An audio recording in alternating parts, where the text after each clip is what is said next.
नमस्कार दोस्तों। निदा फाजली साहब का एक शेर है कि अच्छी संगत बैठकर संगी बदले रूप, जैसे संग आम के मीठी हो गई धूप। तो हम जो भारत के लोग हैं, जिनको कहा जाता है कि ये किसी समय विश्व गुरु थे या पूरी दुनिया को ज्ञान देने का काम भारत करता था, हमारे यहाँ ये कोशिश भी लगातार जारी है कि हम विश्व गुरु बने और इसके लिए अलग अलग स्तर पे लोग प्रयास करते हैं। पर अगर हम अच्छी बात करें तो हम दुनिया में बदलाव को सबसे तेजी से अपना रहे हैं। भारत की बुलंदी का यह दशक है जो शुरू हो रहा है। हमने बीते समय बहुत सारी चुनौतियों के पहाड़ के बीच नए अवसर को जो खोजना सीखा। दुनिया में हो रहे बदलाव को सबसे तेजी से अपनाना हमने सीख लिया है। अगर हम बात करें कोरोना में, तो हमने कोरोना के दौरान भी बहुत सारी चीज़ें सीखी। उन देशों में हम शामिल हुए जिसने कोरोना के लिए टीके बनाए, और हमने आसपास के पड़ोसी देशों को भी बहुत सारी दवाई सप्लाई की, और हमने बताया कि हम इतनी बड़ी आबादी जो है, हम उतने बड़े संकट से निकले, और ये हमारे लिए एक बड़ी चुनौती थी। इस समय हम देख रहे हैं कि हमारे देश में युवा कार्यबल विकास का रनवे बनेगी। साल 2023 भारतीय अर्थव्यवस्था के लिए सबसे बड़ा टर्निंग पॉइंट होगा। यूक्रेन युद्ध की चुनौतियों के बावजूद इस वर्ष दुनिया की सबसे बड़ी अर्थव्यवस्था में भारत की विकास दर सबसे तेज होगी। मिलेट मिशन को प्रधानमंत्री नरेंद्र मोदी ने सराहते हुए कहा है, और इससे कहा है कि प्रधानमंत्री और मुख्यमंत्री की एक फोटो अभी वायरल हुई जो लोगों को देखकर बड़ा अच्छा लगा कि अक्सर लोग समझते हैं कि जहां दो विरोधी विचारधारा के, जो विरोधी पार्टी के लोग होते हैं, वो एक दूसरे पे अक्सर बयानबाजी करते हैं, छींटाकशी करते हैं। पर एक प्रधानमंत्री को एक मुख्यमंत्री के साथ बैठकर बातचीत करते देखना, तो प्रधानमंत्री ने कहा कि आप रायपुर में मिलेट कैफे जो है उसकी शुरुआत करें, और एक सौहार्दपूर्ण बातचीत हुई। ये दृश्य लोगों को बहुत अच्छा लगा। छत्तीसगढ़ के सरकारी कर्मचारियों के लिए एक अच्छी खबर है कि छत्तीसगढ़ की सरकार ने मास्टर स्ट्रोक खेलते हुए मंत्रिपरिषद की बैठक में पुरानी पेंशन योजना पे बड़ा निर्णय लिया है। भूपेश बघेल की सरकार ने सरकारी कर्मचारियों को ओपीएस यानी पुरानी पेंशन योजना का लाभ देने के लिए बीच का रास्ता निकाला। हम ये देख रहे थे कि एक टकराहट हो रही थी, क्योंकि केंद्र कह रहा था कि जो पिछला पैसा जमा है हम वापस नहीं करेंगे, राज्य कह रहा था कि ये पैसा वापस करो। तो सरकारी कर्मचारी बहुत दुविधा में थे। पर अभी मंत्रिपरिषद के इस फैसले से ये जो साल है, ये कर्मचारियों को एक आश्वस्त करने वाला साल है। दरअसल पेंशन जो है वो सरकारी कर्मचारी के लिए एक सुविधा होती है, और वो अपने परिवार को इस बात के लिए आश्वस्त करता है कि अगर मैं रिटायर्ड भी हुआ तो मेरी पेंशन मिलेगी, और पति के मरने के बाद पत्नी को पेंशन मिलती है, नाबालिग बच्चों को मिलती है। तो ये एक स्थायित्व का भाव होता है, जो पिछले कुछ सालों में लोगों को लग रहा था कि अब सरकारी नौकरी से एक आकर्षण खत्म हो रहा था, और सरकारी नौकर जो हैं, जो रिटायर्ड हो रहे थे, उनका जीना दूभर हो रहा था। तो इस पेंशन की बहाली से लोगों को एक कहना चाहिए कि एक आश्वासन मिला है, एक बुढ़ापे में जीने का एक बड़ा सहारा मिला है। तो जैसा मैं कह रहा था कि 2023 संभावना और उम्मीदों का साल है। हमने 2022 को पीछे छोड़ा है और 23 में हम प्रवेश कर चुके हैं। ये साल हम सब के लिए जीवन में बेहद महत्वपूर्ण साबित होने जा रहा है। इस साल छत्तीसगढ़ समेत देश के कई राज्यों में चुनाव होना है। ये चुनाव और इसके नतीजे हम सब इस पर काफ़ी गहरे तक प्रभावित होंगे, और ये देखेंगे कि आने वाले 2024 का जो लोकसभा चुनाव है वो कहीं इससे डिसाइड होगा। जो एक नारा था, भाजपा कह रही थी कि कांग्रेस मुक्त भारत की जो बात कर रही थी, अब वो पीछे छूटता नजर आ रहा है। अभी हाल ही में जो चुनाव हुए उसमें हिमाचल में जिस तरह कांग्रेस का परचम लहराया, तो ये इस तरह के नारे को उसने पीछे ढकेल दिया कि कोई कांग्रेस मुक्त भारत होने वाला है। राहुल गांधी की जो भारत जोड़ो यात्रा है, वो यात्रा ने एक बार राहुल गांधी को एक नए नेता के रूप में स्थापित किया, और नए साल में 26 जनवरी को वो यात्रा कश्मीर में खत्म होगी। तो ये कहीं ना कहीं इसका प्रभाव हमको चुनाव में दिखेगा। हम देखेंगे कि जमीनी स्तर पर जब एक नेता उतरता है तो वो किस तरह से अपनी पार्टी को मजबूती देता है, या पार्टी का जो बिखराव है वो बना रहता है। यह आने वाला समय, ये साल हमको बताएगा।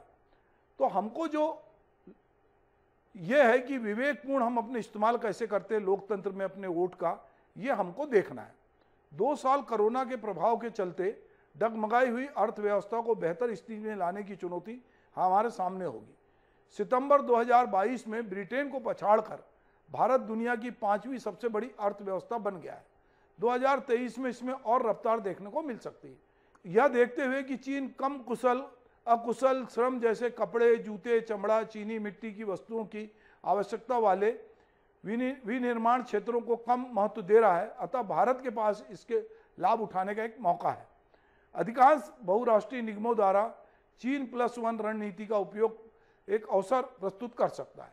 इस साल G20 अध्यक्ष के रूप में भारत दुनिया के सामने मौजूद मुद्दों पर बातचीत किए जाने की आशा कर रहा है। इस संदर्भ में भारत रूसी और पश्चिमी वार्ताकारों और नेताओं को एकजुट करने और यूरोप में संघर्ष को समाप्त करने का भी प्रयास कर सकता है। यदि भारत ऐसा करने में सफल होता है तो यह एक कूटनीतिक जीत की तरह होगी। विश्व बैंक के आकलन के बाद 2023 में दुनिया भर की नजरें भारत पर होगी। G20 की अध्यक्षता के बाद भारत विश्व परिदृश्य में नई भूमिका में दिखेगा। पिछले 8 वर्षों में देश में लगातार FDI निवेश का नया रिकॉर्ड बनता जा रहा है। फिर भी मौजूदा भू राजनीतिक चुनौतियां और धीमी पड़ती आर्थिक वृद्धि से जुड़ी चुनौतियां बनी हुई हैं और आने वाले समय में कुछ चुनौतियां भी और आ सकती है। ऐसे में भारत का जोर निवेश को आकर्षित करने और निर्यात पर बढ़ाने का रहेगा। छत्तीसगढ़ की बात करें तो आरक्षण जैसा मुद्दा उलझा हुआ है, इसे सुलझाना होगा। इसके अलावा अपराध के बढ़ते दायरे पर काबू पाना होगा। छत्तीसगढ़ में 21-22 में काफ़ी कम हुआ है। उम्मीद है कि इस साल इसे और आगे बढ़ाया जाएगा। कृषि प्रधान इस राज्य के किसानों की आय कैसे बढ़े, इस बारे में इस साल और बेहतर कदम उठाने होंगे। फसल चक्र परिवर्तन के जरिए नकदी फसलों की ओर रुझान बढ़ाना होगा। इसके अलावा तकनीक के साथ कदम ताल मिलाकर प्रदेश को आगे ले जाने की चुनौती रहेगी। 5G नेटवर्क इस साल प्रदेश के कुछ शहरों तक पहुंचने की उम्मीद है। इसके अलावा ऊर्जा के गैर परंपरागत साधन सौर ऊर्जा, सोलर ऊर्जा को भी बढ़ावा देना होगा। दुनिया भर में बढ़ रही इलेक्ट्रिक व्हीकल की प्रदेश में किस तरह से ज़्यादा चलन में लाया जाए, इस पर भी विचार करना होगा। बात सिनेमा की करें तो कोरोना के चलते पिछले 2 साल में कोई खास कमाल नहीं दिखा पाया है। बॉलीवुड के लिए इस साल नई उम्मीदों वाला है। कई बड़े बैनर की फिल्में इस साल फ्लोर पर होंगी। उम्मीद है कि 2 साल से चल रहे नाकामी के दौर से इस साल बॉलीवुड पीछे छोड़कर आगे बढ़ेगा। इसी तरह कई क्षेत्र में जहां हम साल 2023 में बेहतर और सकारात्मक बदलाव की उम्मीद कर सकते हैं। तो मैं फिर से एक बार प्रसंगवश मशहूर शायर निदा फाजली साहब की ये पंक्तियाँ कोट करना चाहता हूँ कि हर घर में दिया भी जले, अनाज भी हो, अगर ना हो कहीं ऐसा तो एहतियाज भी हो, रहेगी वादों में कब तक असीर खुशहाली, हर एक बार ही कल क्यों कभी आज भी हो, ना करते शोर शराबा तो और क्या करते, ना करते शोर शराबा तो और क्या करते, तुम्हारे शहर में कुछ और काम काज भी हो, हुकूमतों को बदलना तो कुछ मुहाल नहीं, हुकूमतों को बदलना तो कुछ मुहाल नहीं, हुकूमतें जो बदलता है वो समाज भी हो, बदल रहे हैं कई आदमी दरिंदों में, बदल रहे हैं कई आदमी दरिंदों में, मर्ज पुराना है इसका नया इलाज भी हो। तो दरअसल दोस्तों कि समाज में जो तब्दीली आनी चाहिए, निदा फाजली साहब के जैसे ही ताज भोपाली भी कहते हैं कि मैं चाहता हूं कि निजाम कोहन बदल डालूं, मैं चाहता हूं कि निजाम कोहन बदल डालूं, फ़कत ये मेरे बस की बात नहीं, उठो मेरे देश के आम इंसानों, ये हजारों के बस की बात है, 2-4-10 की बात नहीं। तारीखें बदलने से, साल बदलने से बहुत कुछ नहीं होगा। दरअसल हमारी नीयत कैसे बदलती है, हमारे कामकाज का तरीका कैसा बदलता है। अगर हम अपने देश को मेरा भारत महान कहना चाहते हैं तो वो महानता हम सबको कहीं ना कहीं थोड़ी थोड़ी अर्जित करनी पड़ेगी। उसके लिए हमको थोड़ा काम करना पड़ेगा।